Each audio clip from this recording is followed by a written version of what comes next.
Salut et bienvenue dans cette vidéo. Aujourd'hui je vais te dire comment j'ai démissionné de mon CDI à 21 ans et comment je me suis lancée dans l'entrepreneuriat à 23. Mais avant, laisse-moi te dire un petit mot sur moi si tu ne me connais pas. Moi, c'est Faucine et je suis créatrice de sites internet. J'accompagne tout simplement les entrepreneurs à générer de nouvelles opportunités dans leur business, à prendre leur place et à assumer leurs ambitions en se montrant tels qu'ils sont. Maintenant que ça c'est dit, on peut passer à la suite. Avant de rentrer dans le détail, je vais te dire une chose qui me tient à cœur, c'est que pour moi, l'expérience dans notre parcours fait beaucoup, que les formations, les écoles sont un moyen pour atteindre un but. On a tous des parcours différents, on se lance tous pour des raisons différentes dans le freelancing, dans l'entrepreneuriat, et c'est pas grave en soi. Mais faut juste comprendre que cette vidéo c'est mon parcours, ça correspond pas à tout le monde et c'est pas grave si tu l'es lancé en autodidacte, que tu as fait d'autres formations ou que tu as fait une reconversion professionnelle. Le but c'est juste d'avoir un regard aussi extérieur, de montrer aussi un parcours qui est possible, qu'on peut être freelance après avoir démissionné très jeune, avoir fait ensuite une alternance ou ainsi de suite. Mais voilà, chacun son parcours et c'est très bien comme ça. Si je reprends au début. À la base, moi, les études, c'était pas trop mon truc, j'ai jamais été trop mauvaise, j'avais toujours plutôt des bonnes notes, mais j'étais pas fanat de la méthode d'apprentissage et j'ai des fois encore parfois un peu de mal avec certaines méthodes d'apprentissage ou d'accompagnement. Mais pour la faire courte, si tu veux, je savais déjà dès le choix du lycée que le problème se poserait, que je ne ferais sûrement pas un bac littéraire, ni un bac scientifique, ni un bac économique. Je me sentais un peu perdue et pas du tout à l'aise avec ces trois domaines-là. Et finalement, je me suis dirigée vers un bac art appliqué et ça a été un très bon choix. J'ai passé quand même 3 ans assez cool à travailler sur des projets assez variés avec des profs très intéressants. Le seul hic, c'est qu'à la fin de ces 3 années et le bac en poche, il a fallu trouver une école, se demander qu'est-ce que j'allais faire par la suite. Et le problème qui s'est posé, c'est que on n'est pas forcément très bien accompagné, qu'on n'a pas vraiment de conseils et que j'ai dû me retrouver en tout cas solo avec mes parents à chercher, en tout cas avec ma maman, à chercher quel métier il pouvait y avoir, quelle école on pouvait faire et quel débouché aussi il pouvait avoir en faisant telle ou telle école. Donc ça a été un peu la galère et on s'est retroussé les manches. Donc ce qui peut être cool en tout cas si tu cherches un peu quoi faire, c'est d'aller voir, de taper tout bêtement des noms de métiers, d'aller voir sur les écoles des débouchés, de taper les débouchés et voir ce qu'il en ressort. C'est bête mais les livres aussi d'orientation des fois ça peut être bien. Et puis après pour trouver son école, ce qui peut être pas mal, c'est pour avoir des idées, c'est de faire les salons d'orientation où en tout cas moi j'ai trouvé l'école sur laquelle je voulais aller et j'avais aussi commandé entre guillemets les plaquettes des écoles pour voir un peu tout ce qu'ils proposaient et faire déjà une première sélection, faire un choix sur ce qui m'attirait parmi je sais pas des profils un peu plus d'écoles digitales ou alors des écoles un peu plus illustration, dessin. Je savais, vu que j'étais totalement perdue, j'ai visé large et après j'ai affiné mon choix. Et mon choix, il s'est donc dirigé vers une école qui proposait à la fois d'apprendre tout ce qui était print, donc imprimé, et aussi à la fois tout ce qui était digital. Ça, c'était une école privée et qui dispensait en tout cas un bachelor. Ce que je regrette, c'est que finalement, en fait, je ne savais pas, mais que l'alternance est une super option, une super chose à mettre en place. Et ce que je regrette dans ce parcours-là, c'est de ne pas avoir choisi une école dès le départ qui proposait l'alternance en plus de la formation, parce que je l'ai fait un peu plus tard, sur 1 an, et j'ai trouvé vraiment ça, je trouvais ça super bénéfique et super intéressant à faire. À noter que moi, mon école, comme pas mal d'écoles, en tout cas dans le design, c'était une école privée. Qui dit école privée, dit on dépense de l'argent, c'est un investissement, ça coûte cher. Donc si tu vas dans une école privée, prends pas ça à la légère, vas-y pas en mode Club Med et j'attends que le temps passe. Faut être aussi proactif et tu peux pas compter sur les profs ou quoi que ce soit. En tout cas, au bout d'un moment, ça dépend de toi, de ta motivation, si tu as envie de faire des choses. Si tu vas dans une école en disant ah mais en fait c'est moi qui paye et vous devez faire ce que je vous dis, ça marche pas trop. Moi, ce qui m'a en tout cas aidé, c'est aussi qu'il y a pas mal de profs qui étaient aussi des professionnels, qui avaient un regard extérieur sur le travail et ça c'était plutôt intéressant. Ça, on est fin 2017. À la suite de ça, on a des stages pour valider nos années. Première année, un stage d'1 mois, deuxième année, stage de 2 mois, et troisième année, tu as la possibilité de faire un stage de 3 mois ou jusqu'à 6 mois.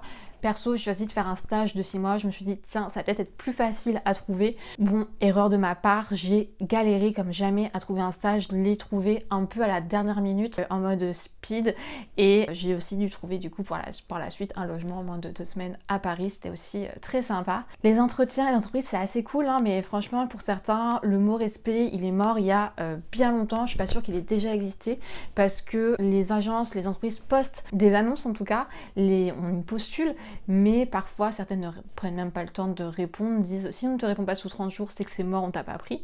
Sympa, fais au moins l'effort de dire non, d'envoyer un message, le même message à tout le monde. Et le pire c'est celles qui t'appellent, te font déplacer, te font faire des tests, tu les relances, ne te répondent jamais. Alors ça je ne comprends vraiment pas, je trouve que c'est indécent, inadmissible, et c'est une perte de temps autant pour eux autant que pour nous, donc à la limite autant faire des choix un peu plus spécifiques dès le départ. Donc ça c'était vision des stages un peu compliquée. Mais point positif c'est que j'ai fait un stage de 6 mois quand je l'ai trouvé, et que le stage s'est transformé par la suite en CDI. Mais comme tout n'est jamais tout rose, il y a eu des trucs bien, il y a eu des trucs moins bien. Au départ, moi j'étais un petit peu jeune et naïve, c'était le CDI, c'était le Saint Graal quand on te proposait d'avoir un emploi, c'était le truc merveilleux en mode foufou, génial. Et jeune et naïve, je savais pas comment négocier, comment faire les choses, et j'ai accepté un SMIC à Paris. Et vivre avec un SMIC à Paris, avec 1200 euros à Paris, c'est un peu compliqué, un peu galère, vu le coût de la vie. Et en fait dans cette entreprise, j'y suis restée en plus du stage, je crois à peu près 9 mois. J'ai travaillé sur des projets assez cool, j'ai appris là aussi le web design si tu veux. J'étais la seule graphiste, seule graphiste, après il y avait d'autres personnes dans l'équipe, c'est une toute petite structure. J'ai pu travailler sur des gros projets, des projets un peu plus gros, faire un peu d'événementiel et ainsi de suite. Donc c'était assez sympa, j'ai rencontré des bons collègues aussi de travail. Les seuls trucs négatifs qui sont arrivés, c'était le côté présentéisme que je n'aime pas du tout, que je ne comprends toujours pas d'ailleurs dans la plupart des entreprises. Pourquoi quand on te donne des horaires de 10h, 18h avec une pause de 13h à 14h, tu dois arriver le matin à 9h30 parce que t'es en CDI et que ça fait bien sur le papier d'arriver avant les stagiaires, et pourquoi le soir quand tu finis à 18h, tu peux pas partir à 18h parce que c'est mal vu par l'entreprise et qu'il faut partir à 18h15, 18h20. Donc ça j'ai pas trop saisi et je comprends toujours pas. Autre chose que je comprends pas, c'est mais après faute sur moi aussi de pas les avoir réclamés, faire travailler sur des personnes sur des horaires totalement loufoques et les refaire revenir le lendemain sur des horaires normaux. Donc c'est à dire que j'arrivais à l'entreprise à 9h30 et il y a un jour je suis rentrée à 1h chez moi parce qu'il y avait un événement, et le lendemain j'étais de retour à l'entreprise à 9h30. Donc c'est un petit peu compliqué de quand t'as pris seulement 2 jours de congé, de te faire appeler sur ton jour de congé alors que t'es pas juste parti 2 jours, ce qui n'est jamais arrivé, et de pas faire de récup, de pas avoir ces jours de congé, et que ce soit un peu le bordel. Et après t'apprends aussi qu'il y a des personnes qui viennent d'arriver dans la boîte et qui sont payées plus que toi, et que t'es quasiment payé, que t'es des stagiaires qui sont quasiment autant payés que toi alors que ça fait pas longtemps. Donc les choses se savent à un moment donné, donc c'est bien d'être réglo et en fait de dire des choses ainsi de suite. Donc après tout ça, moi je me sentais plus forcément alignée avec ce que faisait la boîte au niveau de la vision, ainsi de suite. J'avais un peu de mal, j'y allais un peu à reculons au travail, donc j'ai choisi de quitter le navire, de démissionner. Ça a été un gros choix, une grosse question, un gros soulèvement on va dire, mais j'ai eu la chance d'être soutenue par mes proches, mes parents et mes colocs également, parce que ils m'ont jamais dit non, surtout ne fais pas ça, attention. Ils voyaient que j'étais pas forcément plus heureuse, que ça allait pas forcément bien, et ils m'ont soutenue. Et ça c'est hyper important d'avoir des gens qui te soutiennent, qui te comprennent, et de sentir que t'es pas tout seul dans ce moment-là. Et est forcément arrivé le moment où tu te dis ok, je pose ma démission, j'en parle, mais après je fais quoi strictement? Et j'en savais rien du tout. Est-ce que je reprends un CDI? Est-ce que je fais un CDD? Est-ce que je me lance en freelance?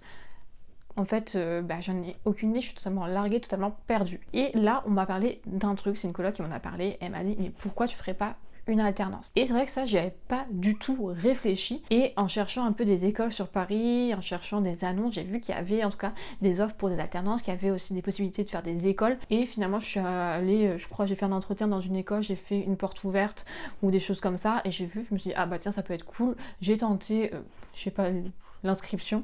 Petit entretien, j'ai été prise, je me suis dit bon bah voilà, c'est lancé, et après j'ai cherché un emploi et finalement j'ai pas mis longtemps à trouver mon alternance et mon emploi. Et si tu veux, je cherchais mon alternance pendant que j'étais en train de finir mon contrat en CDI. Donc pour résumer, j'ai fait un stage qui s'est transformé en CDI. J'ai démissionné de ce CDI à 21 ans et derrière j'ai refait une alternance. Donc quand on arrête les études, on peut les reprendre à un moment donné par la suite. Et du coup, après un an d'alternance, on arrive fin 2019. Enfin, j'ai redécouvert les joies du travail, j'ai découvert la motivation de travailler avec une équipe où c'est plutôt cool, où on te remercie pour son travail, où tu peux aussi être en contact direct avec les clients, où tu as quand même une bonne ambiance mais aussi du gros travail. C'est hyper intéressant, j'ai repris confiance en moi, j'ai eu une tutrice d'amour, du bonheur, c'était un ange sur terre. Du coup ça m'a fait le plus grand bien en fait cette alternance. Ça m'a aussi fait dire que ouais, il y a des entreprises ça peut être énorme et ça se passe très très bien, et ça m'a fait du bien. Et du coup, à la fin de cette alternance-là, on m'a proposé voir si je voulais peut-être un peu rester, pas rester, qu'est-ce que je voulais faire par la suite. Et en fait, je sentais que si je restais dans l'entreprise, j'allais peut-être m'ennuyer à force de faire peut-être les mêmes missions, enfin où j'allais pleinement m'épanouir. Donc je préférais dire que je préférais en tout cas peut-être me lancer en freelance, au moins essayer. Je me suis dit, c'est le moment, t'as pas de contrat qui t'attache, donc peut-être que ça va être l'occasion de te lancer. Donc j'ai décliné en tout cas la proposition. Donc je me suis accordé quelques vacances et les vacances ont fait beaucoup de bien. En fait, si tu veux, j'ai quitté Paris, j'ai ramené toutes mes affaires à 3 heures de Paris chez mes parents et je suis partie pendant 1 mois et demi, voyage sac à dos du côté du Portugal, et après je vais en bonne partie de l'Andalousie, et ça m'a permis en fait de réfléchir, de me dire ok, qu'est-ce que je veux faire, comment je vais avancer, et en même temps d'arrêter de me prendre la tête également sur qu'est-ce que je dois faire, et ensuite. Donc j'ai pris mon temps, je me suis accordé du bon temps, et après je suis revenue également en France pour activer mon Pôle emploi. Parce que le truc bien, c'est que l'alternance, c'est un contrat de travail, et l'alternance du coup te donne des droits au Pôle emploi si tu as travaillé, et moi c'était combiné avec ma période de CDI, ce qui fait que j'ai pu en bénéficier, et c'est plutôt cool quand tu peux faire une petite transition comme ça, peut-être de retrouver un CDI, un CDD, ça te permet d'avoir une phase vraiment transitoire. Et là, le miracle s'est produit. Je suis tombée sur une conseillère Pôle emploi du bonheur. Elle était excellente et elle faisait bien son taf.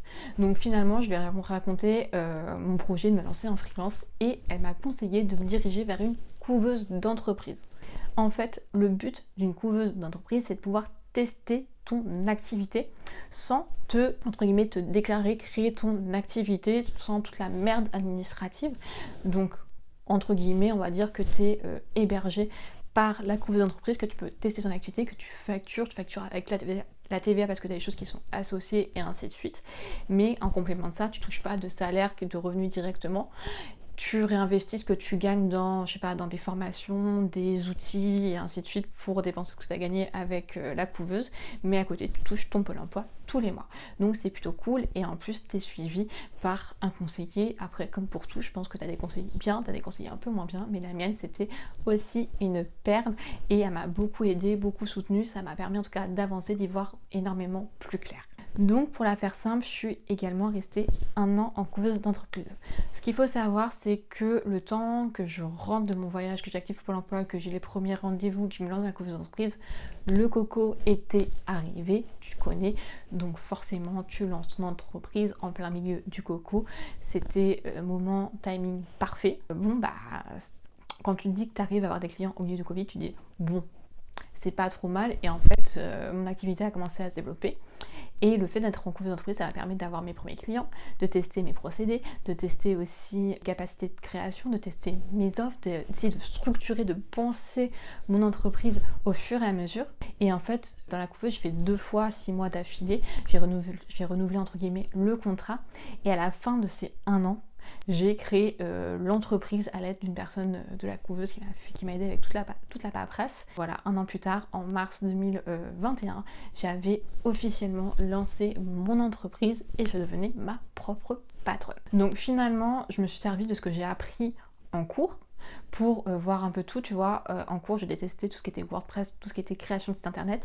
J'ai redécouvert que j'aimais ça quand j'ai créé mon site pour l'entreprise dans laquelle j'étais en CDI, et je me suis dit encore que je n'aimais plus ça quand je me suis lancée, que j'ai créé mon propre site, et là je me dis waouh, c'est vraiment cool. Et en fait, j'ai créé toute mon activité autour de ça, autour de la création d'univers visuel également. Donc ce que j'ai appris, c'est qu'au bout d'un moment, il faut se lancer, on n'a pas le choix, il faut y aller, que tes compétences, elles vont évoluer, que ce soit des compétences graphiques, que ce soit des compétences d'organisation, de structuration et ainsi de connaissances. Également, rien n'est fini, il faut toujours apprendre, avoir envie d'apprendre, mais il faut aussi savoir ce que toi tu veux. Il n'y a pas de parcours tout tracé. On s'en fout si tu fais comme moi, si tu trouves un CDI, que tu démissionnes, que tu trouves une alternance, que tu refais un master ou un bachelor, je sais pas quoi derrière, ben c'est pas grave, en fait, tu as ton parcours. Ça peut être hyper bénéfique d'avoir, je sais pas, fait un BTS en marketing et après te dire ok, le marketing en fait c'est cool, mais je veux voir autre chose, je veux me diriger vers le design graphique et tu vas faire un bachelor en design graphique et ainsi de suite. Ça peut être intéressant.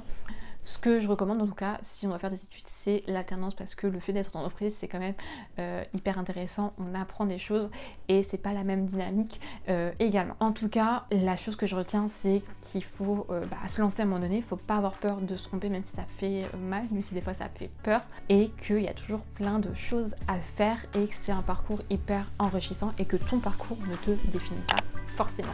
J'espère que cette vidéo t'aura plu. N'hésite pas à t'abonner à la chaîne et à cliquer sur le petit bouton j'aime.